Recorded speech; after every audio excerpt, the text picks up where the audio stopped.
A very good morning to you all. The topic for today is glass ionomer cement. Glass ionomer is a material that consists of iron cross-linked polymer matrix surrounding glass reinforcing filler particles. The earliest material for restoration was based on a solution of polyacrylic acid liquid which was mixed with a complex aluminosilicate powder containing calcium and fluoride. So, this is also described as a hybrid of dental silicate cement and zinc polycarboxylate cement, where phosphoric acid of silicate cement is replaced by polyacrylic acid of zinc polycarboxylate cement. Composition of conventional GIC, powder and liquid. Powder contains silica 41.9%, alumina 28.6%, aluminum fluoride 1.6%, calcium fluoride 15.7%, sodium fluoride 9.3% and aluminum phosphate 3.8%. Liquid contains polyacrylic acid, which also contains itaconic acid, malic acid 40 to 55%, and tartaric acid 6 to 15%, and finally water 30%. This is a photograph of glass ionomer restorative material. Coming to the classification. Number 1, based on application, they are basically divided into 3 types: type 1, type 2 and type 3. Type 1 is luting cements, type 2 is restorative cement, type 2 is further subcategorized as restorative aesthetic number 1 and restorative reinforced number 2. Then comes type 3, which is liner or base. The classification according to the use of GIC: type 1 for luting cement, type 2 for restoration, type 3 for liner and base, type 4 for fissure sealant, type 5 for orthodontic cement and type 6 for core buildup. Then coming to the historical development. Glass ionomer was introduced to the dental profession by Wilson and Kent in the early 1970s. The earliest commercial product used aluminosilicate powder from silicate and polyacrylic acid liquid of polycarboxylate cement. This was named using the acronym for this hybrid formulation, which is called as ASPA, or aluminosilicate polyacrylic acid. Thus, the first product used the aluminosilicate powder from the silicate cement and polyacrylic acid liquid from polycarboxylate cement, and therefore it was named as using the acronym ASPA, or aluminosilicate polyacrylic acid. Original polyacrylic acid in the liquid component was modified by copolymerization with different amounts of malic acid, itaconic acid or tartaric acid to increase the stability of the liquid and modify its reactivity. This was done after the initial product was introduced. So, this was the modification in the liquid component. Then powder component was modified by reducing the powder particle size. So, the powder particles were reduced in size and modified by incorporating additional types of powder particles for reinforcement. Silver tin particles or amalgam alloy particles were admixed in some formulations to produce an amalgam substitute, and this combination was popularly known as miracle mixture. Why it was known as miracle mixture? Since this was introduced during the early 1980s, at the time when mercury controversy was increasing dentists' questions about the safety of the amalgam. Therefore, being an amalgam substitute without mercury was thought to be a miracle, that the introduction of this product was thought that it would be a breakthrough in the dentistry, and therefore it was known as miracle mixture. But the properties of the miracle mixture were far inferior to those of amalgam, and therefore it was not well received as a restorative material. And also, the problem with the admixture was that the matrix would not adhere strongly to the silver tin alloy particles. So, there was problem with adhesion of the matrix to the particle. So, to overcome this difficulty, this photograph shows miracle mixture in powder and liquid form. To overcome this difficulty, this was substituted by silver palladium. That means instead of silver tin, silver palladium was used. This generated a passivating oxide film of palladium oxide, which is chemically reactive by chelation with polyacrylic acid. So, the problem of adhesion of the powder particle to the matrix was solved in this way by substituting silver tin with silver palladium.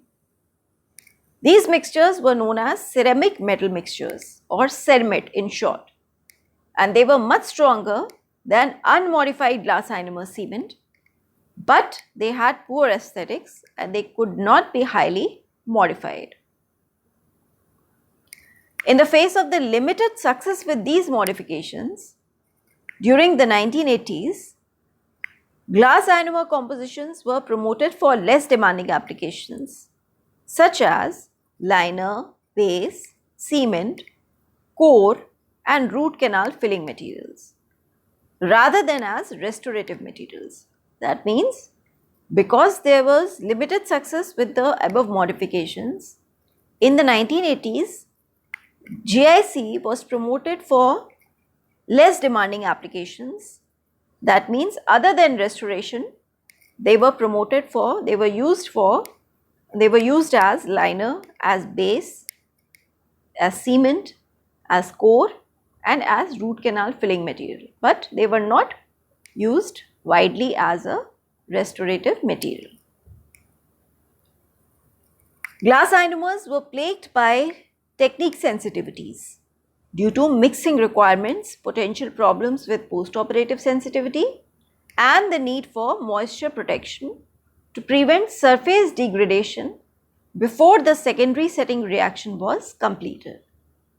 That means the properties of the glass ionomer were such that the material was technique sensitive and it had it could have a problem with post-operative sensitivity because of its pH and because of its high pH, which is 1, and the need for moisture protection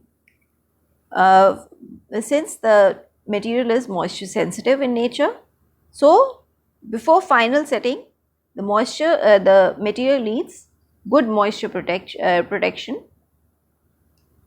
So, because of these drawbacks, GIC was not that useful as a restorative material initially, but with careful attention to the procedural details, glass ionomers have proven clinically successful in many applications. That means in restoration also, the glass ionomer has proved useful and successful also by carefully applying the material. That means by seeing that the proper mixing is done within the proper mixing time and the material is applied properly within the time and the moisture protection is given to the material. If all these things are properly seen, then glass ionomer can be used successfully as a restorative material also. Then a major breakthrough occurred when in the early 1980s, reformulated iron based materials replaced part of the original glass ionomer formulation with alternative filler particles or matrix setting reactions to make them more composite like. That means a major modification was done to the glass ionomer material to make it more composite-like in nature, so that its properties are enhanced. These materials were categorized as hybrid or resin modified glass ionomers, or in short RMGI. These are usually light cured, are less technique sensitive than traditional glass ionomer, and they can also be finished at the time of placement, and they are significantly stronger than traditional glass ionomer. So, they have improved properties than the traditional glass ionomer cement. After that, continued evolution of glass ionomer cement occurred, and again another breakthrough occurred when polyacid modified resin composites or compomers were created. The term compomer implies that the material possesses a combination of the characteristics of composites and glass ionomers. But these materials are essentially polymer based composites that have been slightly modified to permit fluoride release from the glass or special matrix phases. So, the compomer is rather more of a composite than a glass ionomer, and therefore the mechanical properties of the material are superior to the properties of traditional and resin modified glass ionomer cement. This is a photograph of resin modified glass ionomer cement. Coming to the setting reaction, the acidic liquid solution of pH 1 dissolves portions of the periphery of the silicate glass particle, releasing calcium, aluminium, fluoride, silicon and other ions.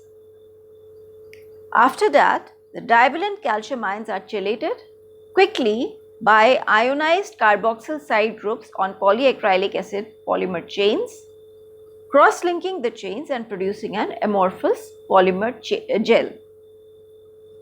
So, firstly, after we mix the powder and liquid component, what happens is that the acidic liquid solution dissolves portions of the periphery of the silicate glass particles and releases calcium, aluminium, fluoride, silicon and other ions.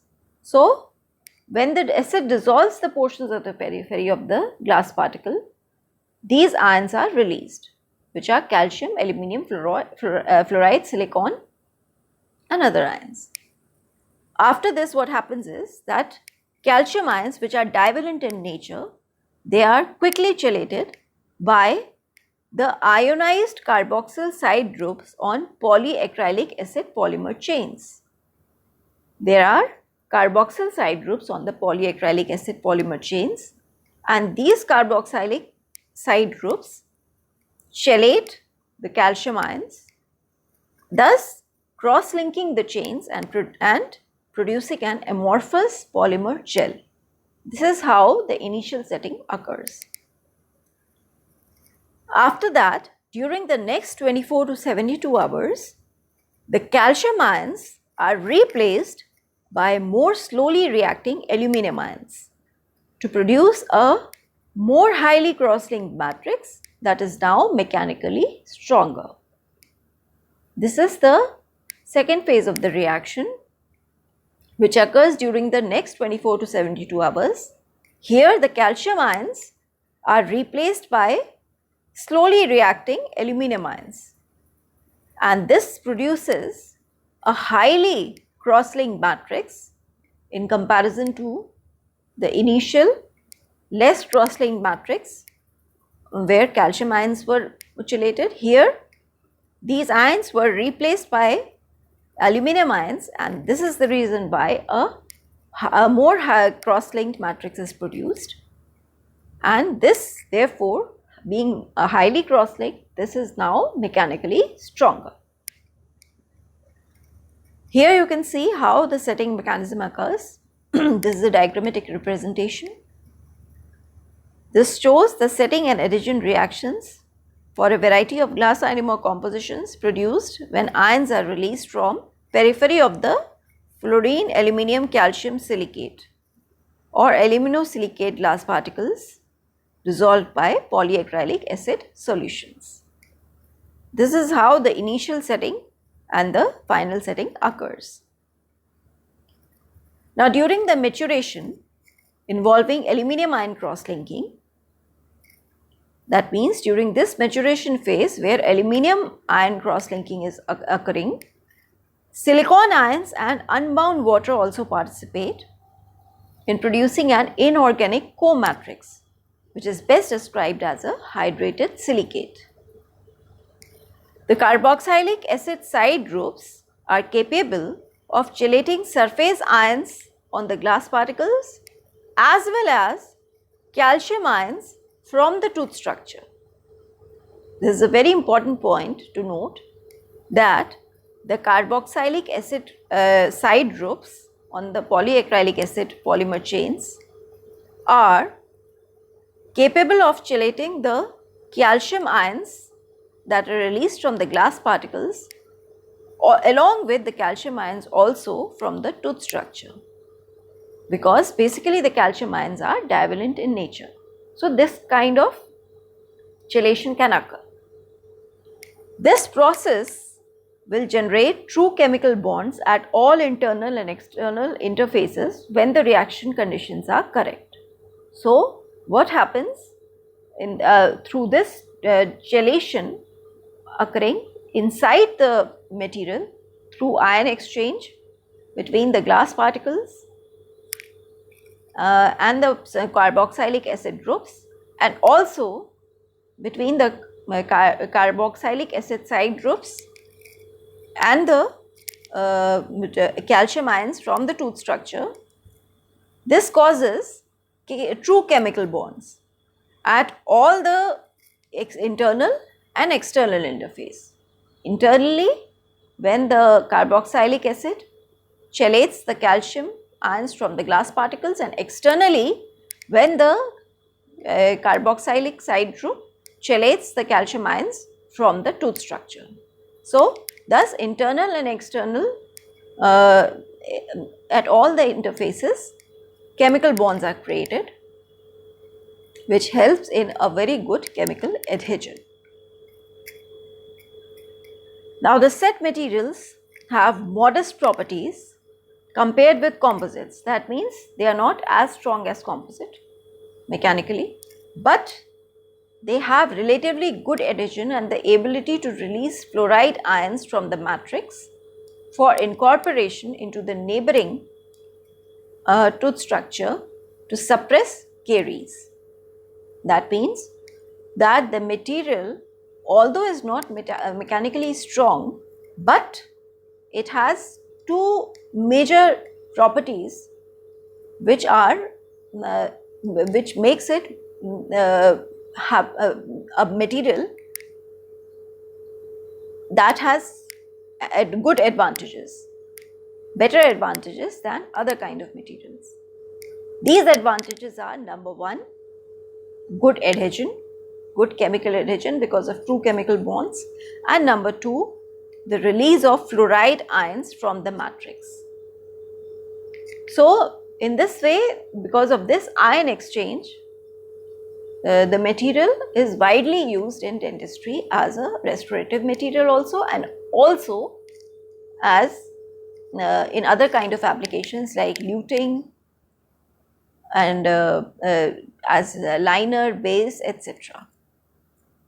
And since the material has been modified in the form of resin modified GIC and compomers or polyacid modified polyacid modified, which is known as compomer, the strength of the material as a restorative has also increased, and that is why the GIC is the most widely used material in dentistry today. Here you can see in this diagram how inherent adhesion to tooth structure is there because of chemical bonding to enamel and dentine through ion exchange.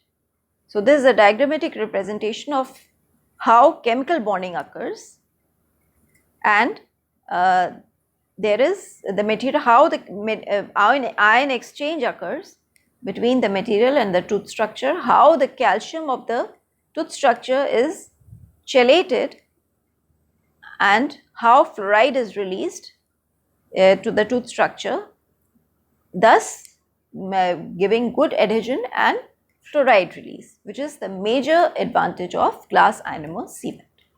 So here the first part of the glass ionomer cement finishes. In the next part, we will be continuing with the properties and the clinical application part of the material. Thank you.